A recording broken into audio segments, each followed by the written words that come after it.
So, exactly what happened at this point? Did Kisaki really kill Takemichi? So we can see clearly about it in this video.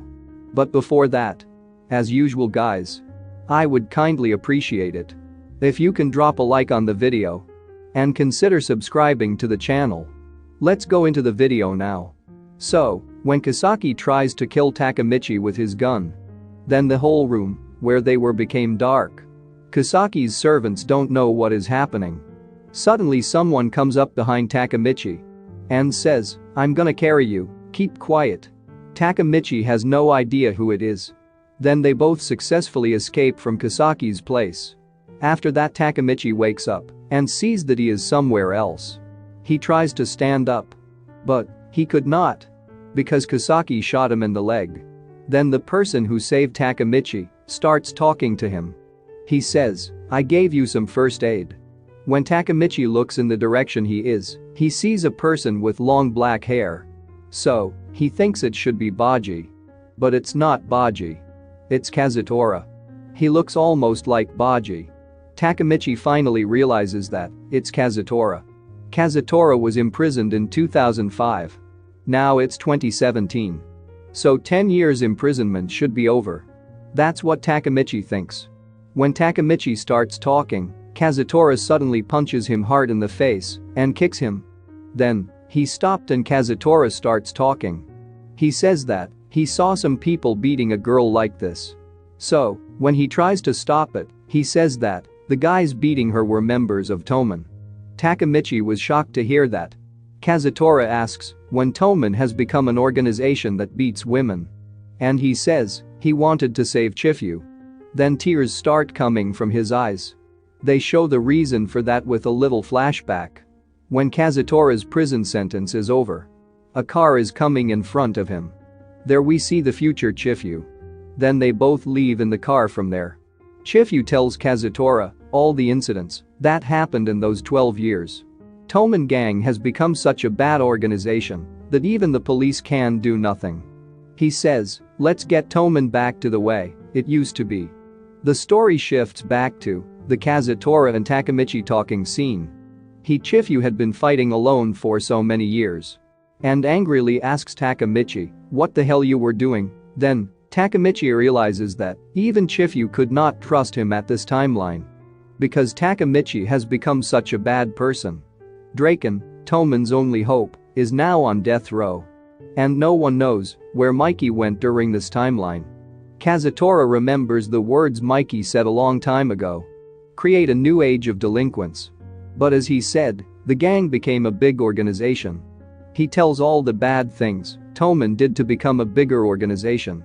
Kazutora angrily asks, "Did Mikey want to create a new age like this? Did Baji want to protect this Toman gang?" Takemichi and Kazutora both suddenly remember what Mikey and Baji said in the past. Then tears started coming from Takemichi's eyes. He says, "The Toman I loved wasn't like this at all, it was always shining." So finally, both of them decide to retrieve the Toman. The two of them leave in a car from there. Takemichi asks why Toman became like this. Because no one knows that Takemichi is a time leaper.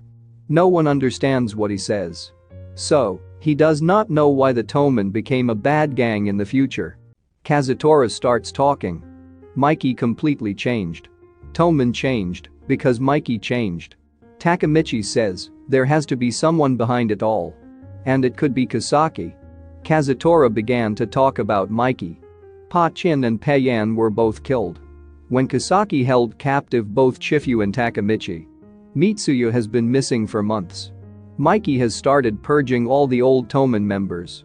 He says Mikey doesn't trust his friends either. Kazutora mentions that he is no longer a normal delinquent. And he gone completely evil. Takemichi is shocked to hear all this.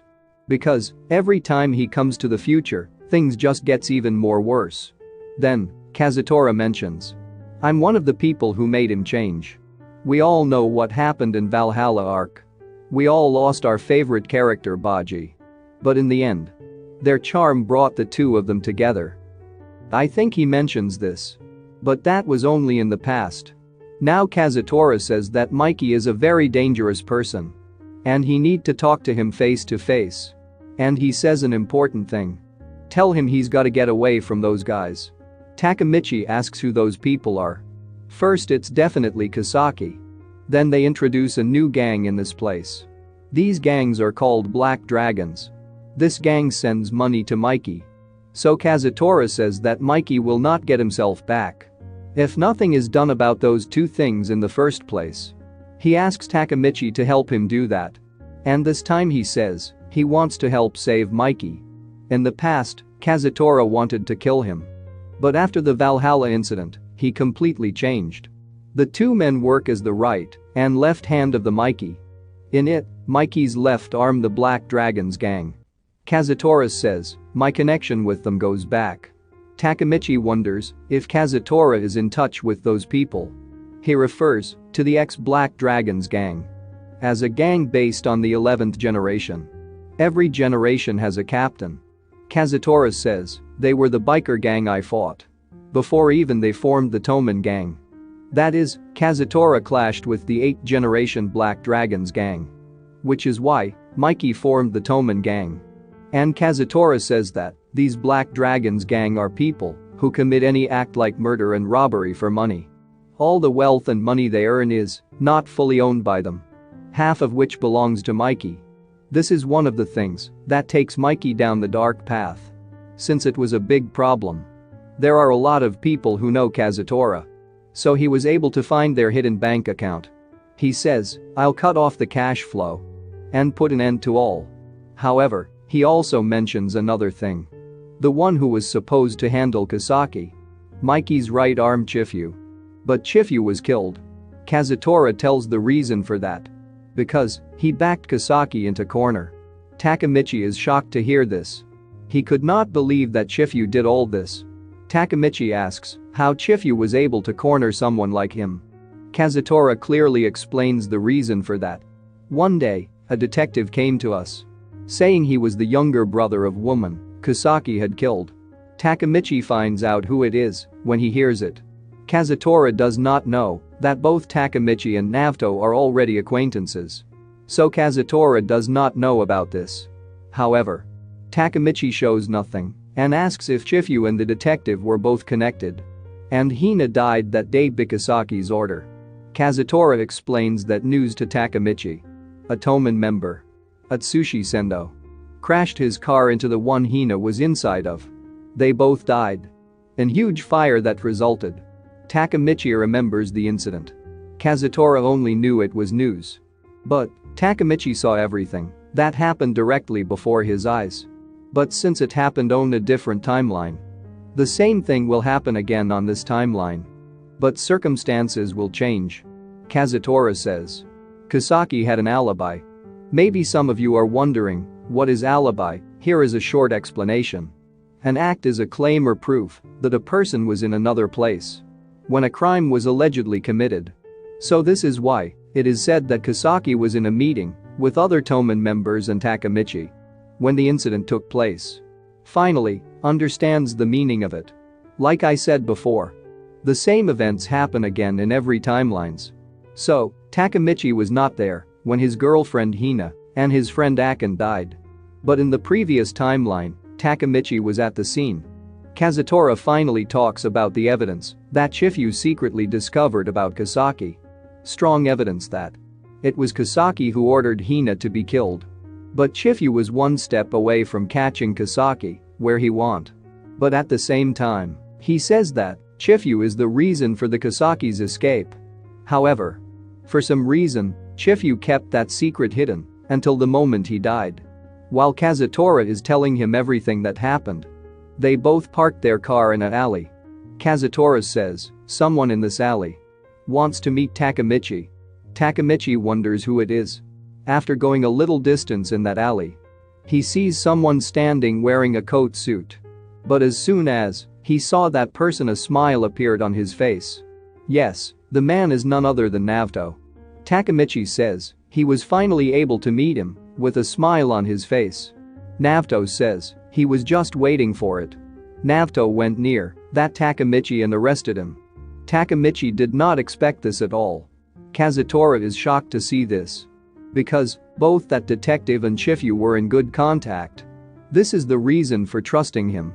But Kazutora did not expect this at all. Finally, Takemichi and Naoto both go to the place where the police are in custody. When they get there, Naoto shows a video to Takemichi. Takemichi asks what video is this? But the video starts to play. In that video, Chifu welcomes the leader of his gang. Finally, the face of the leader of that gang is revealed here. But that is Takemichi's future self. Takemichi himself does not recognize him. In that video, he says it's an order from higher up. Then, Naoto explains to Takemichi all that happened. He says Chifu recorded this video. And Naoto says that the moment Takemichi comes to the present, his world has completely changed. Because Takemichi changed the past. A great upheaval occurred. He mentions another important point. In this timeline, Takemichi and Naoto haven't talked to each other since middle school. But he is still a police. But Takemichi did not work in rental shop this time. He is an important person in Toman top brass. And just like the previous timeline, his sister was killed on August 10th. When Atsushi Sendo crashed his car into the one she was sitting in. Because Takemichi and Naoto have not talked to each other on this timeline. He says he started working with Chifu to get revenge on Kasaki for his sister. Then, the video starts playing again. In that video, Takemichi hands over his work to someone. He says to that person, "I want a certain someone to be wiped out. And I got no clue who or what they are." What's important here is that they're getting in Toman's way. Finally, Takemichi reveals the name of the person who is going to do the job. It totally turns out to be a big turning point. That person Akin. Yes. Atsushi. Takemichi is stunned as soon as he hears that name. Because he cannot believe what is happening there. However, Naoto calms him down and shows him the next video. In that video, Takemichi breaks all the objects around him. And he's on the verge of anger and rage. Chifu tries to stop him. But Takemichi says he didn't know the one killed would be her. Takemichi, who was watching everything that happened in this video, says I've seen enough. But Naoto starts talking about this evidence. He says, we sought out evidence of Kasaki's participation in the death of my sister. This video is proof. But Takemichi, who was listening to this, looks at him and shouts. But Naoto says that Chifu kept this video secret and tried to protect you. Because Takemichi himself did not know that he was involved in this incident. Even if the police sees this evidence, they will both go to jail. That is what Naoto says. But after Takemichi sees it, he falls to the ground. Then he remembered the scenes where Hina and his friend Akin died. And we can see his reaction in this picture. He says, I did it. I killed Hina. His feelings are well portrayed on this page. I like how Ken Wakui-sensei drew him. So episode 1 ends with this scene. And I also know that when episode 1 is officially released, they will end the episode when Takemichi goes back to the future again. But it would be better if episode 1 ended at this point. Because the fact that Takemichi just killed Hina would be a great cliffhanger. So, let me end episode 1 with this. Anyway, if you guys like this video, hit the like button and don't forget to subscribe, and good luck to all.